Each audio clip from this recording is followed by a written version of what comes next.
Imagine standing in a dense Pacific jungle. The air is thick with humidity. The buzzing of insects never stops, and every shadow could hide an enemy waiting to strike. Then, out of nowhere, a soldier steps forward carrying a strange, heavy device strapped to his back. A hiss erupts, followed by a torrent of fire that turns the jungle into an inferno. For the men who witnessed it, the flamethrower was not just a weapon. It was a nightmare made real. World War II's Pacific Theater was unlike anything seen on the battlefields of Europe. Here, American soldiers faced Japanese defenders dug deep into caves, bunkers, and thick forests. Machine guns and grenades often weren't enough to root them out. That's where the flamethrower came in, a weapon that combined terror, destruction, and psychological warfare like no other. When U.S. Marines first deployed flamethrowers against Japanese positions, the effect was immediate. Entire cave systems that had resisted artillery and rifle fire for days were silenced in minutes. The flames reached deep into tunnels, consuming oxygen and igniting everything in their path. Soldiers who once fought to the last bullet suddenly faced a weapon against which there was no defense. The flamethrower wasn't new. Its roots stretched back to World War I, when German troops first unleashed it in the trenches of Europe. But in the Pacific, it found its deadliest stage. The U.S. Army and Marine Corps refined the weapon, creating portable versions like the M1 and later the improved M2 flamethrower. These devices carried tanks of gasoline and thickened fuel, which, when ignited, shot streams of fire up to 40 yards. What made the flamethrower so terrifying wasn't just its killing power. It was what it represented. Fire is primal. It's uncontrollable, it spreads, and it destroys not just the body, but the environment around it. Soldiers who faced flamethrowers often described sheer panic, even more than when under artillery bombardment. For the Japanese, who prided themselves on fighting to the death, flamethrowers stripped away the honor of combat. Instead of dying in battle, many burned alive, trapped in bunkers with no escape. On islands like Iwo Jima, Guam, and Palau, flamethrowers reshaped the battlefield. Marines advancing through caves no longer needed to fight in brutal, close-quarters bayonet combat. Instead, a burst of fire could clear a position instantly. Some veterans would later admit that flamethrowers saved lives because they prevented long, drawn-out fights. But others confessed to nightmares, haunted by the screams of enemies consumed in fire. The flamethrower had arrived in the Pacific, and it quickly became one of the most feared weapons of the war. But as battles grew more intense, so did its use, and soon, both the soldiers who carried it and the enemies who faced it would discover just how horrifying this weapon could truly be. The island of Palau was supposed to fall in just a few days. Military planners believed it would be a quick operation, a stepping stone on the way to the Philippines. But what awaited the Marines in September 1944 was something no one had prepared for. The Japanese defenders, instead of launching suicidal banzai charges as they had on earlier islands, had built an elaborate system of caves, tunnels, and bunkers in the island's coral ridges. Grenades and rifles bounced harmlessly off the thick walls. Artillery shells shattered on impact. The Japanese waited, deep underground, safe from everything except fire. That's when the flamethrowers were brought forward. Marines recalled moving from cave to cave, sometimes crawling on their stomachs under sniper fire, to bring the flamethrower within range. With a squeeze of the trigger, a stream of liquid fire roared out, curling into caves, bouncing off walls, and filling the air with unbearable heat. Entire positions that had resisted for hours or even days were silenced in seconds. But it came at a price. The stench of burning fuel mixed with burning flesh hung in the air.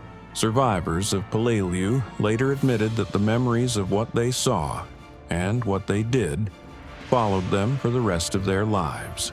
For many, the sight of enemy soldiers screaming as the flames swallowed them was something no amount of time could erase. If Peleliu was a nightmare, Iwo Jima was hell itself. The small volcanic island, covered in black ash, bristled with more than 11 miles of tunnels dug by Japanese forces. Every inch of the island was fortified. Every cave was a trap. When the Marines landed in February 1945, they quickly discovered that traditional weapons wouldn't be enough. Machine guns and artillery pounded the island, but the Japanese simply retreated deeper into their tunnels. Once again, the flamethrower became the weapon of choice. On Iwo Jima, entire squads of Marines advanced with flamethrowers, systematically clearing positions one by one.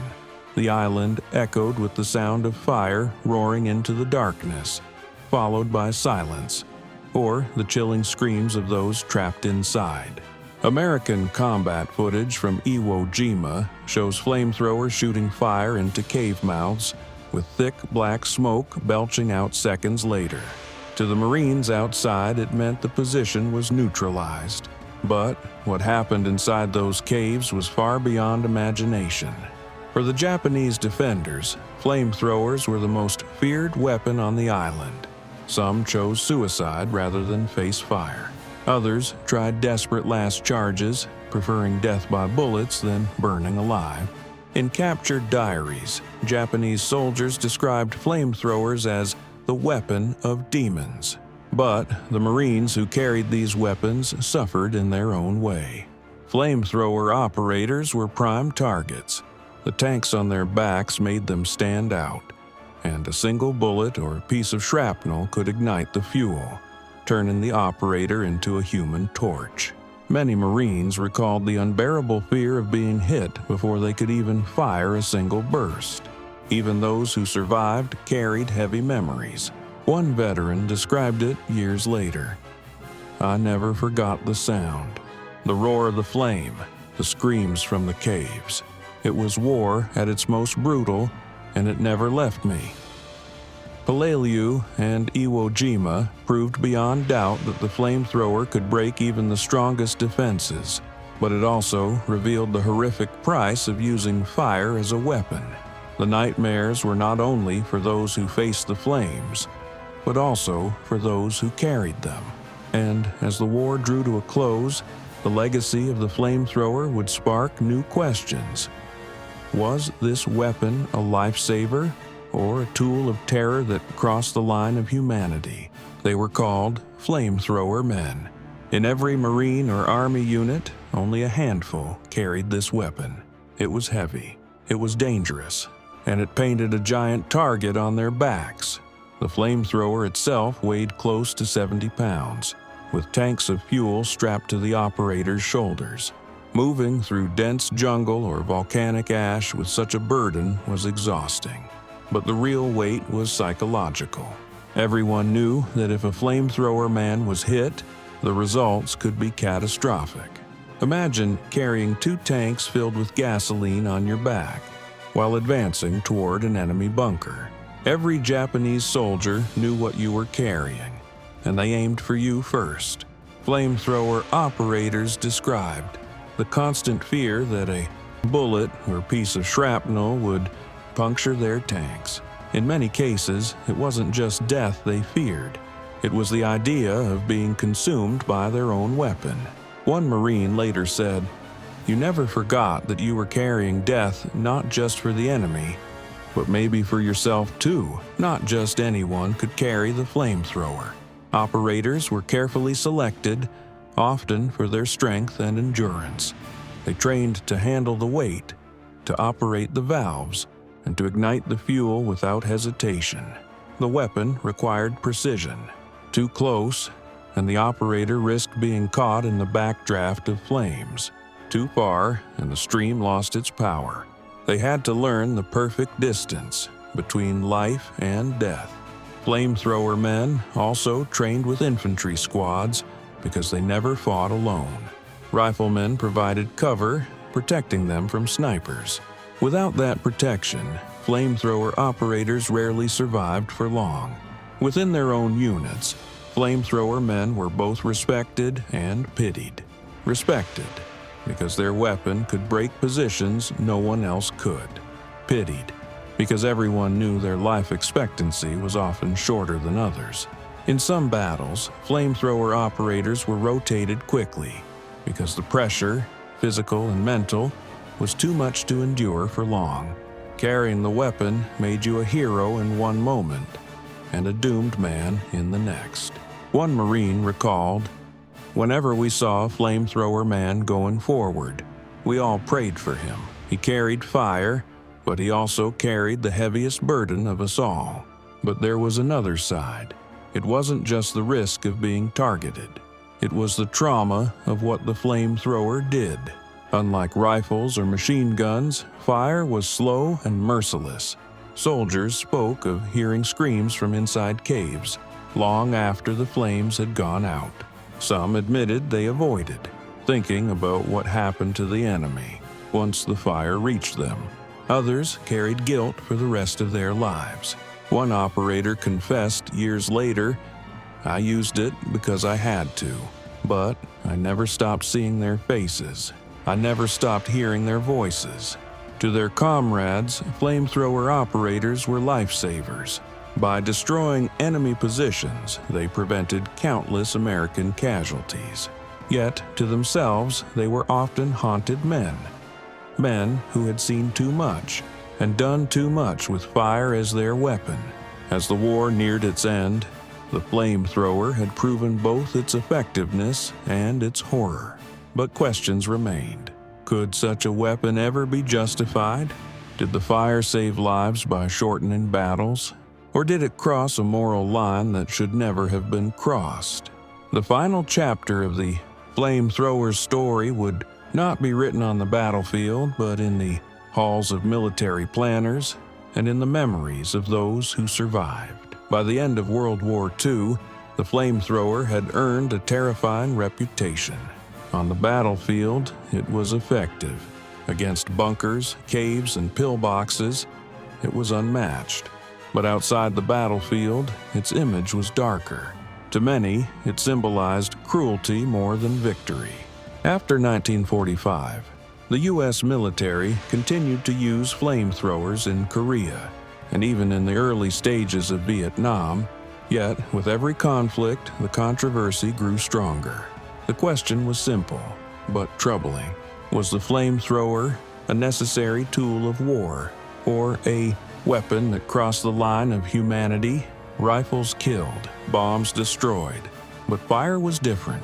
Fire clung to the body. Fire consumed slowly, and fire left behind charred landscapes that looked less like battlefields and more like hell. Many soldiers themselves admitted they felt uneasy.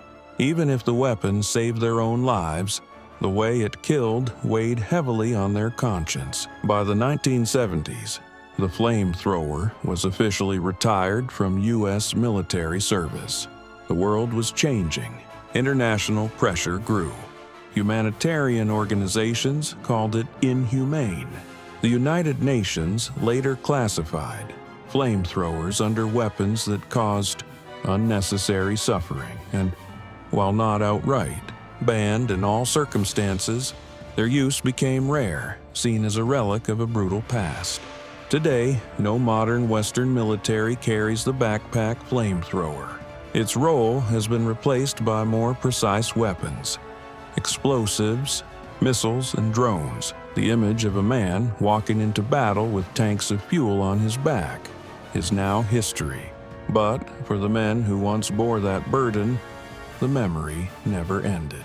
Some veterans spoke of nightmares, dreams of fire, of caves burning, of screams echoing through the years. Others refused to talk about it at all. They buried the memories deep, hoping silence would protect them from guilt. And yet, a few reminded the world of why they did it. For them, the flamethrower wasn't cruelty, it was survival. Without it, more of their brothers would have died. One Marine veteran said quietly, "If anyone wants to judge us, let them stand where we stood." in front of a bunker, with machine gun fire cutting down your friends. Then tell me what you would have done. The flamethrower's legacy is a paradox. It was a weapon both feared and hated, a weapon that saved lives and destroyed them in the most brutal way. History remembers the fire, the images of men with tanks on their backs, walking through smoke and ash, the sight of caves glowing orange in the night, the sound of flames roaring louder than the screams. But history also remembers the men, young, scared, burdened by 70 pounds of steel and gasoline. Men who carried not just a weapon, but a responsibility that would haunt them forever. Today, when we look back at the Pacific War, the flamethrower stands out as one of its most unforgettable symbols, a symbol of desperation, a symbol of fire and fear. It reminds us that in war, technology often pushes the limits of humanity. Sometimes to survive, soldiers must use tools that later generations question. The flamethrower is gone from battlefields, but its shadow lingers in history books, in photographs, and in the memories of those who lived through its fire. In the end, the story of the flamethrower is not just about a weapon. It is about men, ordinary men, who carried fire into the darkest places of war. Men who survived but never forgot, and men whose burden reminds us of the true cost of war.